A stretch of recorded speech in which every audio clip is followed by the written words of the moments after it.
देखिए, मैं समझता हूँ कि जो सऊदी अरब का असर रसूख अमेरिका के साथ है, तो वहाँ तो मदद हो सकती है। वहाँ सऊदी अरब जो है वो अमेरिका को कायल कर सकता है कि अगर वो ट्रंप इंतज़ामिया का रुझान ज़रा भारत की तरफ हो, तो उसको बैलेंस करने में मदद कर सकता है। लेकिन मैं नहीं समझता कि सऊदी अरब का उस तरीके से जो है कोई ख़ास इन्फ्लुएंस है भारत के ऊपर। और हुँ, फिर ये है कि अगर किसी का भी कोई इन्फ्लुएंस है, लेकिन जो असल बात है वो ये है कि मोदी जो हुकूमत है उसके ऊपर बड़ा प्रेशर है इलेक्शन की तरफ से। हुँ, हुँ। और अपनी जो है ना जो कोर बेस सपोर्ट है, फिर ये है कि इलेक्शन के दौरान जो है आप वीक नजर नहीं आ सकते। तो ये जो कंपल्शन है वो बाहर के इन्फ्लुएंस को एक तरह से जो है ना वो नलिफाई कर देती है, क्योंकि एक डोमेस्टिक पॉलिटिकल इंपैरेटिव बन जाता है। ठीक, ये बताइए इस दफ़ा हमने देखा कि ईरान की तरफ से भी एक गैर मामूली हद तक सख्त रद्द-ए-अमल पाकिस्तान की तरफ इस वक्त आया है। ये जो पाकिस्तान इनकलाब पे बलूचिस्तान सिस्तान में जो अटैक हुआ उसके बाद क्या वजह आप देखते हैं? क्या आप इसको सऊदी अरब के जो वली अहद हैं उनके दौरे से कनेक्ट करेंगे या नहीं? देखें, ज़ाहिर है वो ये सारे जो इत्तफ़ाक़ात हैं, टाइमिंग के जो इत्तफ़ाक़ात हैं, उसको लेकर तो ईरान जो है पूरी तरीके से माइलेज एक्सट्रैक्ट करने की कोशिश करेगा।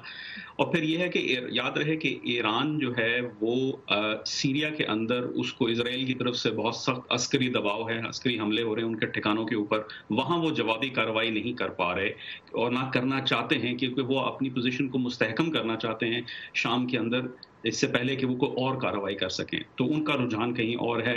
इराक के अंदर वो जो है स्टेबलाइज़ करने की कोशिश कर रहे हैं दाइश के जाने के बाद। हुँ, हुँ। तो ईरान के ऊपर ये पीछे से हमला होता है पाकिस्तान में, ये पहली दफ़ा नहीं हुआ और ना ही पहली दफ़ा जो है ईरान ने सख्त ज़बान इस्तेमाल की। यहाँ तक कि है कि कुछ साल पहले ईरान की सिक्योरिटी फोर्सेज़ ने पाकिस्तानी सॉइल के ऊपर ऑपरेशन भी किया था छोटा-मोटा जैश-उल-अदल के खिलाफ। हुँ, हुँ। तो मैं समझता हूँ कि के ऊपर भी एक ऐसा दबाव है कि जिसकी वजह से वो पुश बैक करना उनके लिए, वो भी उनको पुश बैक की तरफ धकेल रहा है। यानी दोनों जानिब से, ठीक। भारत और ईरान की जानिब से हुँ।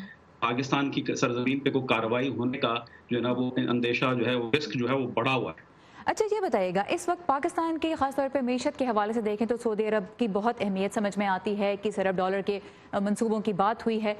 सऊदी अरब के लिए पाकिस्तान इस वक्त क्यों इतना अहम है? देखिए, सऊदी अरब जो है वो फिल वक्त पाकिस्तान से मतलब कुछ नहीं चाहता, या उसको फिल वक्त पाकिस्तान से कुछ मिल नहीं सकता, माँ सिवाय इसके कि एक दोस्ताना ताल्लुकात, डिप्लोमेटिक सपोर्ट, जो है ना कुर्बत और जियोपॉलिटिकल कुर्बत जिसको हम कहते हैं। लेकिन सऊदी अरब के लिए ये एक लॉन्ग टर्म इन्वेस्टमेंट है। सऊदी अरब के पॉइंट ऑफ व्यू से अगर देखा जाए तो कोई भी ऐसा मुल्क नहीं है कि जो उसका हलीफ बन सकता है, कि एक ऐसे कॉन्टेक्स्ट के अंदर के जहां उसको खित्ते के अंदर जो है वो डिस्टेबलाइजेशन है, नॉन स्टेट एक्टर्स जो हैं वो हर जगह कुव्वत पा रहे हैं, दाइश होगी, अलकायदा हो गया, दीगर और ग्रुप हो गए। फिर उसके बाद ईरान और उसके जो है ना जो एलाइज हैं उसकी तरफ से भी बहुत दबाव है, बिलखसूस यमन के अंदर। हम्म। और फिर तुर्की वाहिद सुन्नी मुल्क रह जाता है कि जिसके साथ इल्हाक किया जाए, लेकिन तुर्की जो है वो उसकी जो फॉरेन पॉलिसी है, उसके जो इंटरेस्ट हैं वो मुतरादिफ हैं सऊदी अरब के इंटरेस्ट पे, क्योंकि तुर्की इस खित्ते का जो है वो हेजमान बनना चाहते हैं। राइट, सो पाकिस्तान ही बहुत रह जाता है वो वाहिद मुल्क राइट और जो बहुत सऊदी से अरब की मदद कर सकता है। मुल्कों के साथ पाकिस्तान को भी इस वजह से अपने ताल्लुकात जो हैं वो असर नौ उनका जायजा लेना पड़ता है। उनको बैलेंस करना पाकिस्तान के लिए एक चैलेंज बन जाता है जैसे जैसे वो सऊदी अरब के करीब होता है। एक और बहुत अहम चीज़ होनी थी आज पाकिस्तान में जो नहीं हुई, और वो ये कि अमेरिका और तालिबान के दरमियान मुलाकात मुज़ाकरात आज होने थे पाकिस्तान में, वो मनसूख हो गए। थोड़ी सी इस वक्त जो सूरत हाल चल रही है वो ये है कि अमरीकी एम्बेसडर ज़ल्मी खलीलज़ाद और अफगान सदर अशरफ गनी ने काबुल में मुलाकात की है, और अफगान सदर ने खिताब में यह कहा है कि पाकिस्तान और तालिबान अपने ताल्लुकात के बारे में वजाहत दें।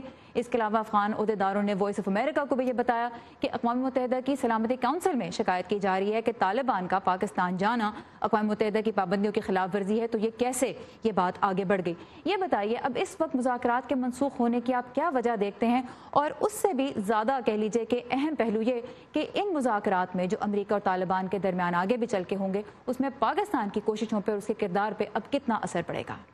देखिए, यहाँ पे तालिबान के इम्पेरेटिव को समझने की ज़रूरत है। तालिबान ये नहीं चाहेंगे कि वो पाकिस्तान के प्रॉक्सी के तौर पे उनको आइडेंटिफाई किया जाए। गो के ये एक खुली बात है, एक ओपन सीक्रेट है जिसको सब जानते हैं कि पाकिस्तान सबसे बड़ा हिमायती रहा है तालिबान का।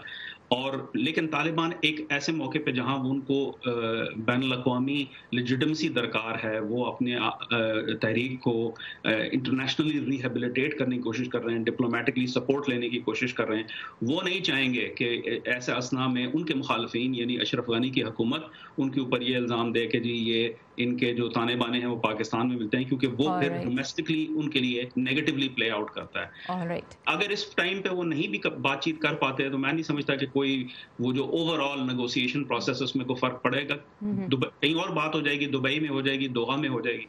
ٹھیک، اور یہ بات بھی کی جا رہی تھی کہ ممکن تھا کہ ولی عہد محمد بن سلمان بھی طالبان سے ملاقات کرتے اگر وہ پاکستان میں ہوتے، اور دوسری جانب جب طالبان کی حکومت افغانستان میں آئی تھی تو دو ملک جنہوں نے انہیں ریکگنائز کیا تھا، ایک پاکستان تھا اور دوسرا سعودی عرب۔ کامران بخاری ہمارے ساتھ تھے، سیکیورٹی اینالسٹ، بہت شکریہ آپ کے وقت کا۔